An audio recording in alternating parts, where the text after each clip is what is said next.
সংসদের শেষ বক্তব্য বলেছি, এই দেশে জঙ্গিবাদের উপাদান থাকতে পারে। জঙ্গি প্রবণতা যদি থাকে সেটাকে সঠিকভাবে চিহ্নিত করে সেটাকে আইনের ভিত্তিতে সমাধান করা উচিত।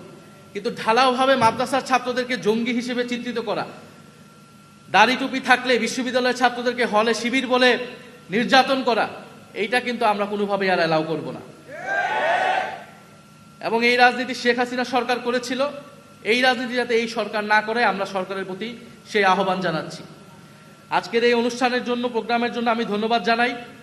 এবং আমাদের আজকের এখান থেকে বক্তব্যটা খুবই সুস্পষ্ট যে এখানে একটা মানবতা বিরোধী অপরাধ হয়েছিল 2013 সালে, এবং আমরা এখনো দেখি বিভিন্নভাবে ইনিয়ে চেষ্টা বলার চেষ্টা করা হয় বিভিন্ন জায়গা থেকে যে আসলে মানবতা বিরোধী হত্যাকাণ্ড হয়নি, তেমন কেউ আসলে মারা যায়নি।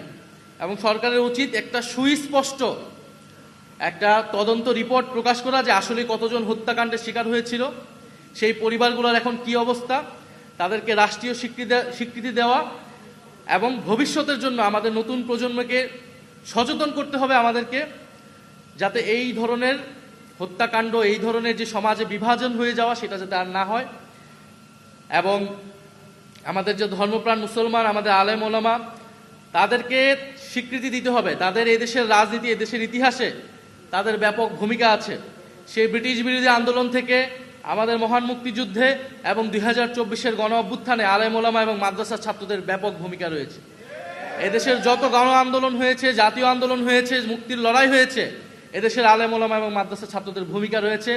সেই ভূমিকাকে আমাদের জাতীয় ইতিহাসে যথাযথভাবে মূল্যায়ন করতে হবে, স্বীকৃতি দিতে হবে। আমরা জাতীয় নাগরিক পার্টি সেই স্বীকৃতি দেই, সেই লড়াইকে, সেই তাদের ইতিহাসকে আমরা ধারণ করি, আমরা আমাদের দেশের জাতীয় ইতিহাসেরই অংশ মনে করি।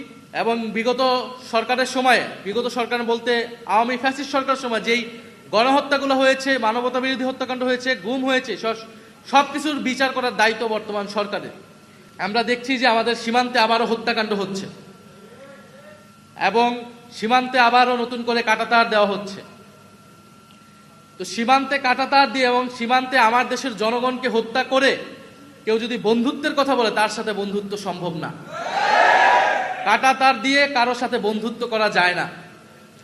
এবং আমরা বিশ্বাস করি এই কাঁটাতার সেই দেশের জনগণই একদিন উপড়ে ফেলে বাংলাদেশের জনগণের সাথে বন্ধুত্ব করবে।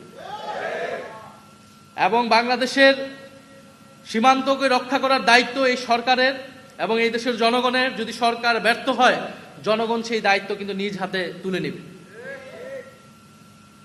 এবং বাংলাদেশের সীমান্ত রক্ষা করার দায়িত্ব আমাদের। বাংলাদেশের আমাদের নদীর যে পানির ন্যায্য হিস্সা, সেটা আদায় করার দায়িত্ব আমাদের।